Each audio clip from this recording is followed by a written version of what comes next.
क्या 2024 के चुनावों के मध्य देश में एक ऐसे प्रोपेगेंडा ने जन्म लिया है जिसे करोड़ों लोगों तक बिना समय खोए पहुंचाया जा रहा है। हिंदुओं को ब्रेन वॉश करने का इनका यही तरीका है और इसके बिना इनका धंधा ही नहीं चलेगा। इन वीडियोस में कही गई बातों को सुनकर ऐसा ही लगता है। नमस्कार दोस्तों, क्या हमारे देश में डेमोक्रेसी खत्म हो चुकी है? ये एक बड़ा सीरियस सवाल है। वीडियोस पर करोड़ों व्यूज हैं और जिनके विरुद्ध ये वीडियोस बने हैं उस दल के कुछ लोग रिएक्ट कर रहे हैं, दूसरा दल इन वीडियोस को ताबड़तोड़ पुश कर रहा है, तो इनकी सच्चाई जानना आवश्यक हो जाता है। यदि भारत का सुप्रीम कोर्ट किसी व्यक्ति के वीडियोस को प्रोपेगेंडा बता दे तो उसके बाद तो ये सत्य जानना और अधिक आवश्यक हो जाता है। जब आप एक ध्रुव राठी का वीडियो देख लोगे ना, आपको समझ में आ जाएगा डिक्टेटर क्या है। ध्रुव राठी के वीडियोस का सत्य, प्रोपेगेंडा या घनघोर प्रोपेगेंडा? कैसे बनाए जाते हैं ये वीडियोस और कैसे इन्हें करोड़ों लोगों तक पहुंचाया जाता है, जानेंगे आज द रेड फाइल्स के इस विनाशक प्रकरण में। हमारा समर्पण आकर्षक है तो चैनल को सब्सक्राइब कर लें।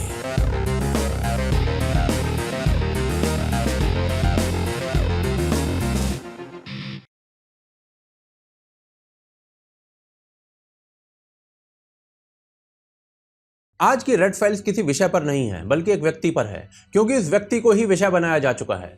पिछले कुछ दिनों में ध्रुव राठी द्वारा जो वीडियोस बनाए गए हैं उन वीडियोस पर प्रति व्यक्ति करोड़ों में व्यूज हैं और यह स्पष्ट है कि लोगों ने वीडियोस देखे हैं। इन वीडियोस के माध्यम से बताया गया कि इलेक्टोरल बॉन्ड भारत और दुनिया के सबसे बड़े स्कैम है। भारत में मुस्लिम्स के प्रति हेट बढ़ गई है या फिर नरेंद्र मोदी एक डिक्टेटर है।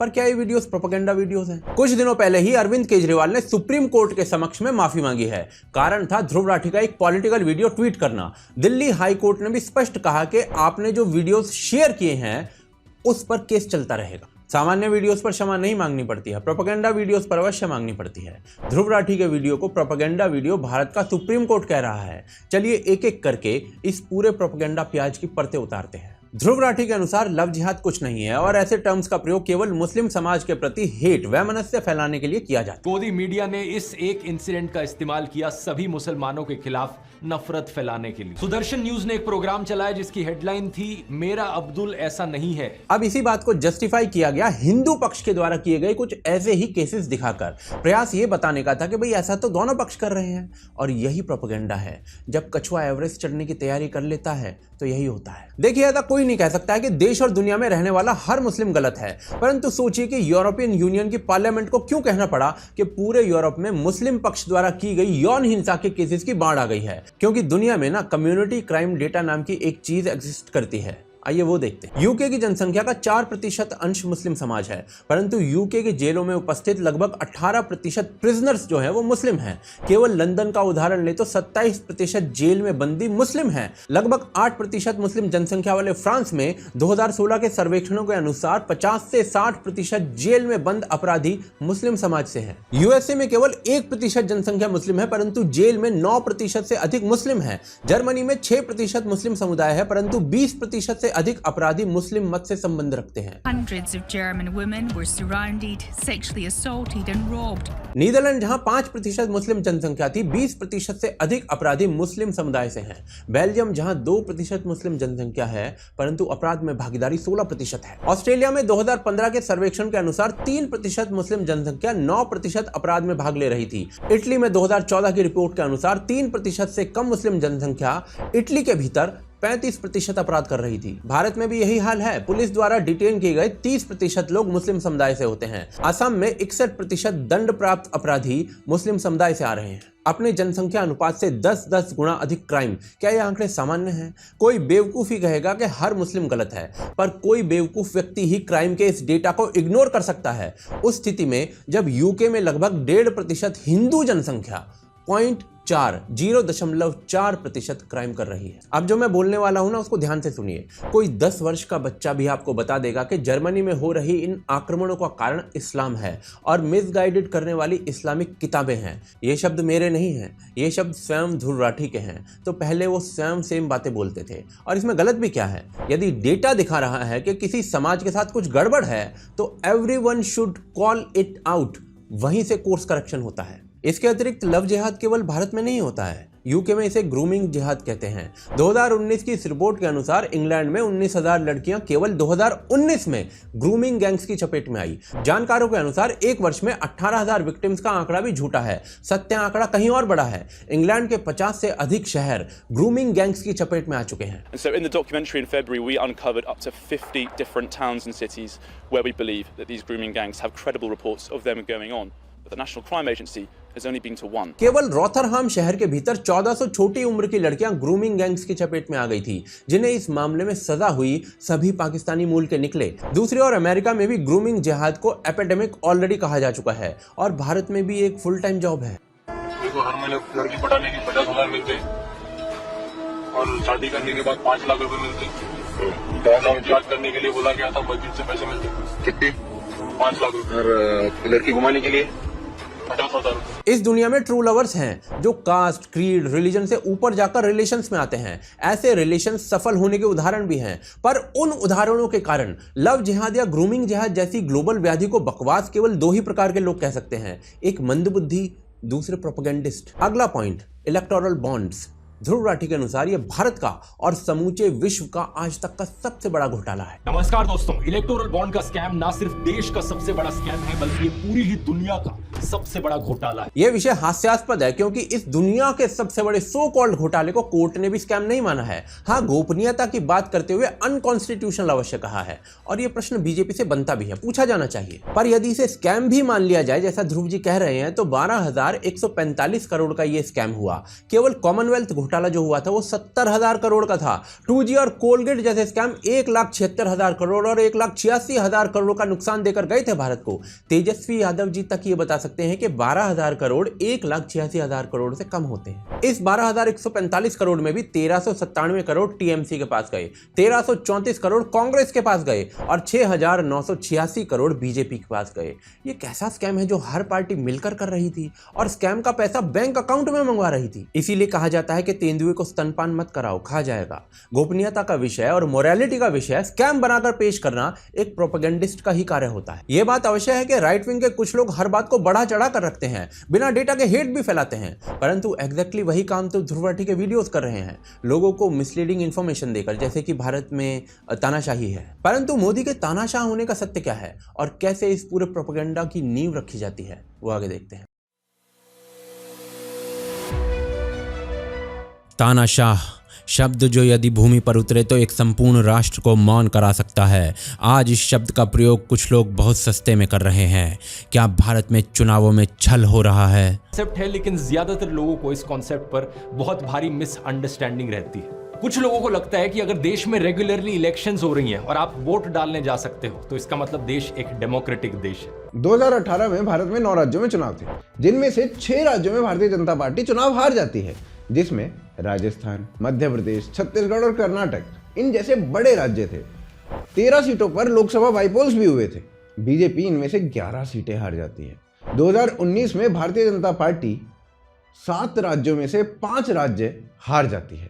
2021 में 5 राज्यों में चुनाव हुए, 3 में विपक्ष की सरकार बनी, 2 में भारतीय जनता पार्टी के कोalition की सरकार बनी और 2023 में 9 राज्यों में से 5 राज्यों में भारतीय जनता पार्टी की सरकार बनी। क्या यह बिना फेयर इलेक्शन के संभव हो सकता है? मोदी के तानाशाह होने का दूसरा प्रमाण दिया जा रहा है जांच एजेंसीज का एक शस्त्र के रूप में प्रयोग। अच्छा, पैसे का लालच दिखाना और हॉर्स ट्रेडिंग करना तो सिर्फ एक तरीका है। इससे नहीं माना कोई एमएलए तो दूसरा तरीका है इन्वेस्टिगेटिव एजेंसीज, ईडी का इस्तेमाल करना, ईडी की वेपनाइजेशन। 2004 से 2014 तक ईडी ने 4,156 करोड़ रुपए छापा मारकर पकड़े। 2014 से जुलाई 2023 तक ईडी ने 1,17,000 करोड़ रुपए पकड़े। क्या भारत के सामान्य मानव के कोष से लूटे गए इस धन को वापस लाना तानाशाही है? यह प्रश्न उठाया जाना चाहिए। यह बात सच है कि अधिकांश रेड्स ऑपोजिशन के लीडर्स पर पड़ रही है। भारतीय जनता पार्टी से इस पर प्रश्न भी उठता है। ऑपोजिशन पार्टीज कोर्ट में लेकर गई हैं इस विषय को, परंतु कोर्ट ने भारत की जांच एजेंसीज को केवल और केवल एक बार पिंजरे में बंद तोता कहा है और वो यूपीए का कालखंड था 2012 में। सत्य यह है कि जांच एजेंसीज का दुरुपयोग गंदी राजनीति है। हर पार्टी इसे अपने अनुसार करती है, पर गंदी राजनीति और तानाशाही इन दोनों में ना अंतर होता है। A quick reminder of what the Supreme Court said yesterday. The CBI is a caged parrot acting on behalf of its masters. तानाशाही का तीसरा प्रमाण दिया जाता है, भारत में आम जनमानस को आंदोलन नहीं करने दिया जा रहा। इस प्रोटेस्ट के पीछे क्या कारण है, किसानों की क्या मांगे हैं, इसकी बात एक सेपरेट वीडियो में करेंगे, लेकिन अभी के लिए इस बात से फर्क नहीं पड़ता। पॉइंट यहां पर यह है कि एक पीसफुली प्रोटेस्ट करने वाले आम इंसान को सरकार इस तरीके से ट्रीट करे। एंटी-सीएए प्रोटेस्ट 101 दिन चला, पहला किसान आंदोलन 13 महीने चला, और ये दोनों प्रोटेस्ट किसी रामलीला मैदान पर नहीं चले। ये आंदोलन सड़कों पर पूरा ट्रैफिक और इंडस्ट्रीज को रोक कर चले, हजारों करोड़ के नुकसान को करते हुए। केवल एक प्रोपेगेंडावादी ही यह कह सकता है कि आंदोलन नहीं करने दिए गए, और जब ऐसे प्रोपेगेंडा निष्फल होते हैं तो तानाशाह होने का प्रतिशत घटा दिया जाता है। जो चीजें हो रही हैं देश में, उसको देखकर लगता है Modi is around 70 to 80% on the way of becoming a तानाशाह। अरविंद केजरीवाल भारत के सबसे शक्तिहीन मुख्यमंत्री हैं। 9 बार उन्हें ईडी ने जांच के लिए बुलाया, एक बार भी नहीं गए। क्या ये किसी तानाशाह की जांच एजेंसी हो सकती है? डिक्टेटर कहने वाला व्यक्ति भारत में घूम रहा है, खुलेआम वीडियोस बना रहा है, बिना अरेस्ट हुए। इतना फर्जी डिक्टेटर नहीं देखा भाई कभी। यह पूरी स्थिति हास्यास्पद है, क्योंकि यह प्रोपेगेंडा करने वाले की बौद्धिक क्षमता पर प्रश्नवाचक चिन्ह लगाती है। यही बौद्धिक क्षमता इजराइल को अपने ऊपर हुए दुर्दांत आक्रमण पर उत्तर देने तक का अधिकार छीनती है, स्पाइडरमैन का उदाहरण देकर। स्पाइडरमैन फिल्म का कोट है, with great power lies great responsibility. दोनों साइडों को देखो, किस साइड के पास ज्यादा पावर है, बड़ा ऑब्वियस है। इजराइल की जो मिलिट्री टेक्नोलॉजी है, जो इनके डिफेंस सिस्टम्स है, जो इनकी एजेंसीज है मोसाद जैसी, उनसे कंपीट करना नेक्स्ट टू इम्पॉसिबल। इसी बौद्धिक क्षमता के कारण कोरोना वायरस खतरा नहीं था। चाइना से बाहर रहने वाले लोगों के लिए मेरी राय में कोई घबराने की बात नहीं है। प्रिकॉशंस मेंटेन करके रखिए, लेकिन घबराने की कोई जरूरत नहीं है। बस मीडिया की तरफ से इतनी फियर मॉन्गरिंग फैलाई जा रही है, डर का माहौल बनाया जा रहा है कि देखो क्या एक नया वायरस आ गया, जैसे कि कोई ज़ॉम्बी एपोकलिप्स आ गया। इतना कुछ नहीं हुआ है, जैसा मैंने आपको बताया इस वीडियो में। ये सारी चीजें चाइना तक ही सीमित है इस वक्त। यही बौद्धिक क्षमता आपको अपनी कही हुई बातों को खा जाने के लिए बाध्य कर देती है। ये जो सर्वेज हैं, पीयूष सर्वे जो आपने कहा, इस पे मैं ज्यादा ट्रस्ट नहीं करूंगा, क्योंकि if you take them at the face value they can be highly misleading. यह सिलेक्टिव चेरी पिकिंग है। आप अपनी मर्जी से किसी भी डेटा को मानते हो और उसी एजेंसी के दूसरे डेटा को नकार देते हो। ऑर्गेनाइजेशन के बारे में बात करते हैं। इस सेंटर की स्पेशलिटी सर्वेज में ही है, और दुनिया भर में ऐसे ये कई डिटेल्ड सर्वेज कंडक्ट करवाता है। इसे अपनी फील्ड में one of the most credible organisations माना जाता है। और फिर जब तीसरी एजेंसी का डेटा आपके ओपिनियन से मैच कर जाता है, तो आप फिर से उस डेटा को मान लेते हो। यूएस में आई एक नई रिपोर्ट ने बताया है कि इंडिया अब एक आजाद देश नहीं रहा। इसी महीने डेमोक्रेसी रिपोर्ट 2024 रिलीज हुई स्वीडन के वी डेम इंस्टीट्यूट के द्वारा। क्या यह सचमुच एक अल्प विकसित मस्तिष्क का खेल है, या फिर धोखा देने वाला एक संपूर्ण सचेत प्रोपेगेंडा? वो आगे देखते हैं। प्रोपेगेंडा करना सरल नहीं होता है। आत्मविश्वास, बॉडी लैंग्वेज और अपने झूठ को बार बार रिपीट करने की कला में आपको पीएचडी करनी पड़ती है। ध्रुव राठी ने अपने रीसेंट वीडियोस में क्या किया वो हमने अभी देखा है, परंतु इस मैनिपुलेशन के माइक्रोवेव में मिस इन्फॉर्मेशन और डिस इन्फॉर्मेशन का केक लंबे समय से बन रहा है। अरविंद केजरीवाल को केवल ध्रुव राठी के वीडियोस को रीट्वीट करने पर कोर्ट में क्षमा मांगनी पड़ी। यहाँ कोर्ट ने ध्रुव राठी के वीडियोस को प्रोपेगेंडा माना, और ये कोई एकमात्र केस नहीं है। मार्च 2023 में कलकत्ता हाई कोर्ट ने ध्रुव राठी के एक वीडियो को प्रोपेगेंडा मानते हुए यूट्यूब को निर्देश दिए कि इस वीडियो को ब्लॉक किया जाए। कोर्ट ने स्पष्ट कहा कि इस व्यक्ति ने लक्ष्मण रेखा को पार किया है। 2021 में national commission for protection of child rights यानी कि NCPCR ने ध्रुव राठी पर एक्शन आरंभ किया, क्योंकि इन्होंने एक माइनर लड़की के आईपी एड्रेस से लोकेशन पता लगाकर उसको धमकी दी थी। स्क्रीन पर आप वो चैट्स पढ़ सकते हैं। इस समय स्क्रीन पर आपको जो वीडियो दिख रहा है, ये ध्रुव राठी का वो वीडियो है जो यूट्यूब के द्वारा डिलीट किया गया था। कारण पता है? भारत सरकार ने आधिकारिक रूप से ट्वीट करके 45 वीडियोस डिलीट करवाए थे। उस ट्वीट में ध्रुव राठी के वीडियोस का एक स्क्रीनशॉट भी था, जिसमें कश्मीर का क्षेत्र पाकिस्तान में दिखाने का प्रोपेगेंडा था। कई बार ह्यूमन मिस्टेक से ऐसी गलतियां हो जाती हैं, परंतु भारत सरकार के हस्तक्षेप के उपरांत भी ना राठी ने इस वीडियो को डिलीट किया, ना ही अपनी गलती को सही किया। वीडियो सरलता से ब्लर हो सकता था। Supreme court, Calcutta high court, Bharat सरकार सभी ने ध्रुव राठी के वीडियोस में प्रोपेगेंडा देखकर निर्देश निकाले हैं।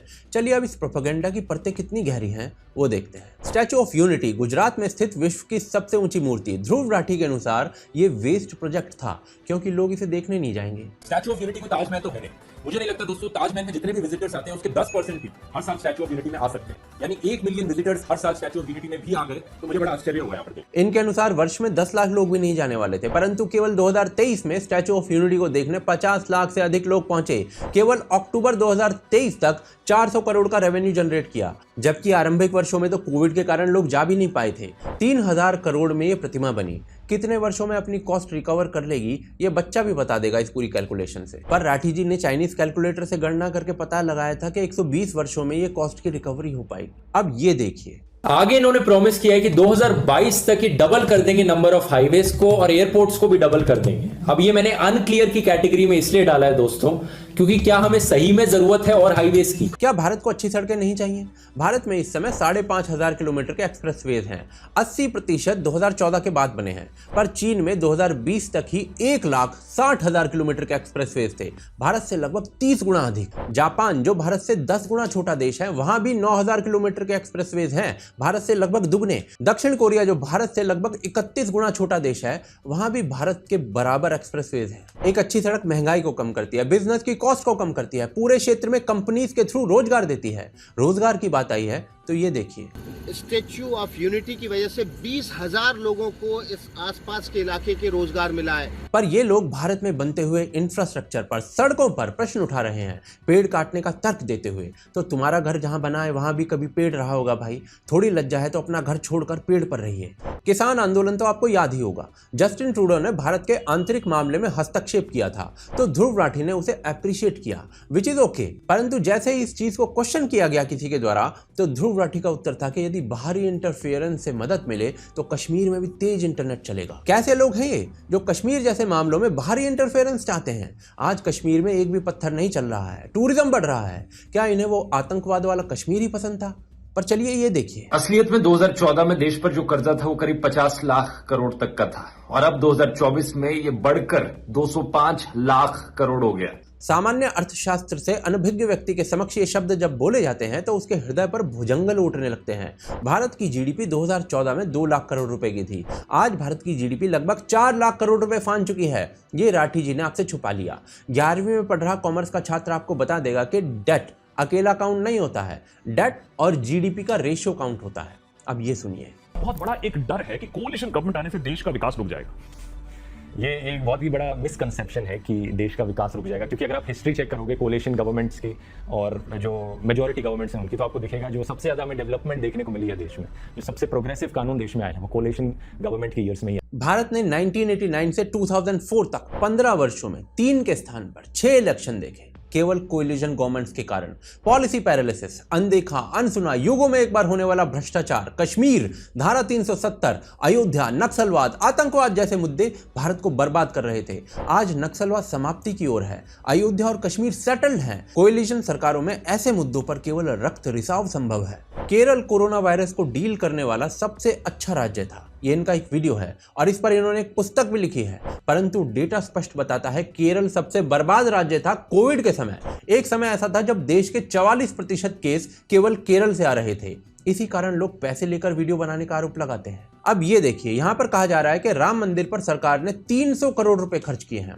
ये भी इनका एक प्रोपेगेंडा है, जबकि सत्य यह है कि राम मंदिर के आसपास अयोध्या की सड़कों, एयरपोर्ट और इंफ्रास्ट्रक्चर पर यह खर्च हुआ है। खैर, भारत में सड़क बनने के तो ये वैसे ही विरुद्ध है। कभी कभी ऐसा प्रतीत होता है कि आयोडीन की कमी के कारण ऐसा हो रहा है, कभी कभी लो IQ भी लगता है। अन्यथा भारतीय महिला हॉकी के ओलंपिक में अच्छे प्रदर्शन का क्रेडिट कोई चकदे जैसी फिल्म को क्यों देगा और कैसे देगा? या फिर कैंसर से पीड़ित मनोहर पर्रिकर जी की मृत्यु का मजाक गोबर जैसे रिमार्क से कोई क्यों बनाएगा? या फिर ऐसा क्यों कहेगा कि भारत का विभाजन रिलीजन के बेसिस पर नहीं हुआ? परंतु जब ध्यान से देखते हैं तो ये प्रोपेगेंडा IQ का खेल नहीं है, बल्कि देश को उपद्रव की स्थिति में डालने वाला खेल लगता है और ये डेंजरस है। जरा ये देखिए, तो जब ये किसानों के प्रोटेस्ट शुरू हुए थे तो पुलिस वालों ने बकायदा हाईवेज खुदवा दिए थे, बड़े सीमेंट के बैरिकेड्स लगाए थे, इतने बड़े बड़े बार्ब वायर्स लगी थी कि कोई उन बैरियर्स को क्रॉस ही ना कर पाए। लेकिन 26 जनवरी जितने इंपॉर्टेंट दिन को, जब सवाल लाल किले जितनी इंपॉर्टेंट बिल्डिंग को प्रोटेक्ट करने का था, तो पुलिस कहीं दिखाई ही नहीं दी। रियलिटी में 26 जनवरी को हुए इस उपद्रव के समय पुलिस वाले उपद्रवियों के द्वारा पीटे जा रहे थे, खाई में फेंके जा रहे थे। लाल किले के उपद्रवियों को बचाना, भारत में बनते इंफ्रास्ट्रक्चर से चिढ़न, भारत की बढ़ती अर्थव्यवस्था पर प्रोपेगेंडा और कश्मीर में शांति को ना झेल पाना, क्या इनमें से कोई भी चीज एक मानसिक रूप से सक्षम व्यक्ति कर सकता है? ऐसे सैकड़ों प्रोपेगेंडा और हैं। 3 घंटे की फिल्म बन सकती है, पर ये प्रोपेगेंडा कामयाब कैसे होते हैं वो आगे देखते हैं।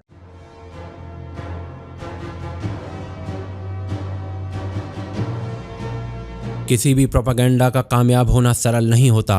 पहले आपको स्वयं उस प्रोपेगेंडा को स्वीकारना होता है, फिर उसे आत्मविश्वास के साथ बोलना होता है, तब जाकर वो लोगों के गले उतरता है। नमस्कार दोस्तों, क्या हमारे देश में डेमोक्रेसी खत्म हो चुकी है? इस प्रोपेगेंडा को करने के लिए बॉडी लैंग्वेज का प्रयोग किया जाता है। बच्चों के दिमाग में जहर डाला जाता है। आपका नफरत खोर माइंडसेट दिखाती है। ये कहना पड़ रहा है कि आपका ब्रेन वॉश हो चुका है। हिटलर स्वयं लोगों का ब्रेन वॉश करने के लिए बॉडी लैंग्वेज का प्रयोग करता था, बार बार, जब तक वो कन्विंस ना हो जाए तब तक। पर बॉडी लैंग्वेज से आगे मिसगाइड करने के लिए एक स्ट्रैटेजी होती है, जिसे अंग्रेजी में फैलेसी ऑफ एनेक्डोटल आर्ग्यूमेंट कहते हैं, जिसमें छिन्न भिन्न पड़े कुछ उदाहरण उठाकर एक साथ जोड़कर एक बड़ा पॉइंट बनाने का प्रयास किया जाता है, जबकि बड़ा डेटा कुछ अलग ही पिक्चर दिखा रहा होता है। यूपी पुलिस के अनुसार गौ हत्या के पीछे असली जिम्मेदार थे हिंदू महासभा के कुछ कार्यकर्ता। कम्युनिटी क्राइम के कई देशों के डेटा से हमने ये देखा था कि एक समाज अपने जनसंख्या अनुपात से 10-10 गुना अधिक क्राइम कर रहा है। पर जब आप आइसोलेटेड सेलेक्टिव इंसिडेंट्स दिखाओगे तो कैसी भी पिक्चर प्रेजेंट कर सकते हो जैसी आप चाहो। ध्रुव राठी के आइसोलेटेड और चेरी पिक किए गए इंसिडेंट के साथ जैसे ही हल्द्वानी या दिल्ली के दंगे या हिंदू त्योहारों पर होने वाली पत्थरबाजी को जोड़ दिया जाए, इमेज बिल्कुल बदल जाएगी। इसी कारण बड़ा डेटा ही मैटर करता है, आइसोलेटेड इंसिडेंट्स मिसगाइड ही करते हैं। इन वीडियोस में ओपिनियन के नाम पर बहुत कुछ बेचा जाता है, वो ओपिनियन जिसका आधार कोई डेटा नहीं होता। इलेक्टोरल बॉन्ड्स पर जो मैंने वीडियो बनाया है उसमें आप ये चंदा धंधा मॉडल समझ सकते हो। और एज ऑफ 2024 इंडिया दुनिया का दूसरा सबसे बड़ा देश है बीफ एक्सपोर्टिंग के मामले में। गौशाला में जाकर गाय के समक्ष खड़ा होकर बीफ शब्द का प्रयोग करते हुए इनडायरेक्टली ये मैसेज देना कि ये सरकार गौ मांस का एक्सपोर्ट बढ़ा रही है, जबकि भारत गौवंश का मांस एक्सपोर्ट ही नहीं करता है, भैंस का बीफ एक्सपोर्ट किया जाता है। फैलेसी ऑफ एनेक्डोटल आर्गुमेंट का प्रयोग करते हुए बने ये वीडियोस जब इंटरनेट पर छोड़े जाते हैं तो एक पूरा इकोसिस्टम इन वीडियोस को पुश करने में लग जाता है। 3 घंटे में 20 लाख व्यूज प्राप्त करने वाले ध्रुव राठी के वीडियोस जब YouTube के ट्रेंड में ना हो और 3 दिन में मात्र 10 लाख व्यूज पाने वाले ऑर्गेनिक रीच वाले वीडियोस ट्रेंडिंग में हो, तो मामला क्लियर हो जाता है कि इकोसिस्टम इस वीडियो को पुश कर रहा है, और ये सपोर्ट ना हमेशा से रहा है। झूठ के खिलाफ अकेले खड़े ध्रुव राठी से बात करेंगे। ध्रुव राठी इन दिनों भारत में हैं, उनका स्वागत करते हैं, लेकिन पहले उनका एक छोटा सा आपको वीडियो दिखाते हैं। 2019 में ध्रुव राठी के राफेल मुद्दे पर बने वीडियोस वायरल हो रहे थे। उन्हें YouTube को पैसे देकर प्रमोट किया गया था। ध्रुव राठी का कहना था उन्होंने ऐसा नहीं किया। प्रश्न ये कि वीडियो किसने प्रमोट किए थे, जो केवल राठी के YouTube अकाउंट से हो सकता था। कुछ व्हाट्सएप चैट्स ऐसी भी वायरल हो रही हैं जो एंटी मोदी कमेंट्री से भरी हुई हैं, जहां ध्रुव राठी को वीडियोस के मुद्दे असाइन किए गए हैं। इन चैट्स में जो ट्वीट करने को कहा गया है वो सब ध्रुव राठी के ट्विटर अकाउंट पर मिलता है। यदि यह सत्य है तो क्या इसकी जांच नहीं होनी चाहिए? कौन असाइन कर रहा है ये वीडियोस ध्रुव राठी को? केवल एक बाल मस्तिष्क ही ऐसे प्रोपेगेंडा से प्रभावित होता है। एक पूर्ण विकसित मस्तिष्क प्रश्न करता है। इन वीडियोस में दिखाया जा रहा छोटा छोटा डेटा मिसगाइड करता है, वृहद आंकड़े ही चक्षु खोलते हैं।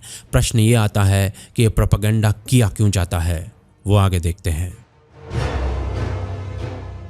जिस मनुष्य के बारे में हमने इस वीडियो में बात की है, उसके एक प्रोपेगेंडा वीडियो को केवल ट्वीट करने के लिए अरविंद केजरीवाल भारत के सर्वोच्च न्यायालय में क्षमा याचना कर रहे हैं। ये मनुष्य भारत में नहीं रहता, अन्यथा इन्हें भी क्षमा मांगनी पड़ती। भारत का सर्वोच्च न्यायालय यदि किसी के वीडियो को प्रोपेगेंडा घोषित कर देता है तो मैं कौन और आप कौन कुछ बोलने वाले। लोगों का ब्रेन वॉश किया जा रहा है, परंतु क्यों किया जा रहा है, ये एक और प्रश्न है। आइए इसको उत्तर जानते हैं। स्क्रीन पर जो फेसबुक प्रोफाइल आपको दिख रही है, ध्रुव राठी डिलीट कर चुके हैं। इस पर लिखा है आम आदमी पार्टी का सदस्य, और इसका प्रयोग आम आदमी पार्टी के ग्रुप में वीडियोस डालने के लिए किया जाता था। इस दूसरे ट्वीट में भास्कर शर्मा नाम के ये व्यक्ति ध्रुव राठी को आम आदमी पार्टी की सोशल मीडिया और R&D टीम का सदस्य बता रहे हैं, और भास्कर शर्मा अपनी प्रोफाइल के अनुसार अरविंद केजरीवाल और मनीष सिसोदिया की टीम में है। स्क्रीन पर दिख रहे ध्रुव राठी के ये वीडियोस ध्रुव राठी की डिलीटेड आईडी से आम आदमी पार्टी के ऑफिशियल ग्रुप्स में डाले गए हैं, जिन्हें केवल एक ग्रुप का एडमिन ही डाल सकता है। ऑफिशियली ध्रुव राठी का नाम आम आदमी पार्टी के वीडियोस में एडिटर के रूप में प्रयोग किया जाता रहा है। ये वीडियोस अब डिलीटेड हैं। क्या होता था इन वीडियोस में? ऑड इवन स्कीम को जस्टिफाई किया जाता था। इसीलिए मुझे लगता है कि ऑड इवन की एडवर्टाइजमेंट्स बहुत ही जरूरी चीज है। अगर हम चाहते हैं कि दिल्ली का एक एक आदमी इस रूल को फॉलो करे, तो शायद इतनी ही एडवर्टाइजमेंट्स की जरूरत है। अरविंद केजरीवाल शीला दीक्षित को गिरफ्तार करूंगा ये कहकर मुख्यमंत्री बने थे, पर ऐसा उन्होंने नहीं किया था, तो इस चीज को जस्टिफाई किया जाता था। इंडिया की फॉरेन मिनिस्टर सुषमा स्वराज ने उस केस के लिए एलजी को बोला, ना कि दिल्ली के सीएम को, एलजी को बोला। उन्हें भी पता है पुलिस किसके कंट्रोल में है आज। तो अब आप खुद से सोचिए, कौन है इसके लिए रिस्पॉन्सिबल कि शीला दीक्षित आज जेल में नहीं है। और भी काफी कुछ होता था इन वीडियोस में, जिसकी डिटेल्स यदि आपको जाननी है तो इंजीनियर रिवील्स का ये वीडियो देखें, जिसमें उन्होंने बड़ी मेहनत से शॉकिंग इंफॉर्मेशन इकट्ठी की है। वीडियो का लिंक डिस्क्रिप्शन में है। यही कारण है कि आपको दिल्ली के शराब घोटाले पर इनका कोई वीडियो नहीं मिलता है। मुन्नव्वर फारूकी के भगवान राम के ऊपर अभद्र बयान के बाद उसके सपोर्ट में वीडियो मिल जाएगा, परंतु नुपुर शर्मा के विरोध में मिलेगा। यही अंधभक्ति होती है। किसी पार्टी का मेंबर होना या पूर्व में मेंबर होना कोई बुरी बात नहीं है, पर यह उस प्रोपेगेंडा के पीछे का कारण है जिसे अधूरे सत्यों के माध्यम से लोगों के मस्तिष्क तक पहुंचाया जाता है। हिटलर का propaganda minister gobbles exactly same techniques अपनाता था। लोग तब भी मूर्ख बनते थे, आज भी बनते हैं। पर आज सोशल मीडिया के माध्यम से जितने भी सस्ते गॉबल्स हैं, इनको काउंटर किया जा सकता है इस वीडियो को शेयर करके। देश के अंतिम व्यक्ति तक पहुंचाएं इस वीडियो को, चैनल को सब्सक्राइब करें, बेल आइकॉन जरूर दबाएं, सपोर्ट करें हमारे कार्य को यूपीआई और पेट्रियन के माध्यम से। सारी डिटेल्स आपको स्क्रीन में और डिस्क्रिप्शन के भीतर मिल जाएंगी। साथ ही स्क्रीन पर दिख रहे इस दूसरे वीडियो को अवश्य देखें, जो आपको गोदी मीडिया का सत्य बताएगा। अगले सप्ताह पुनः मिलते हैं रेड फाइल्स के एक और विनाशक प्रकरण।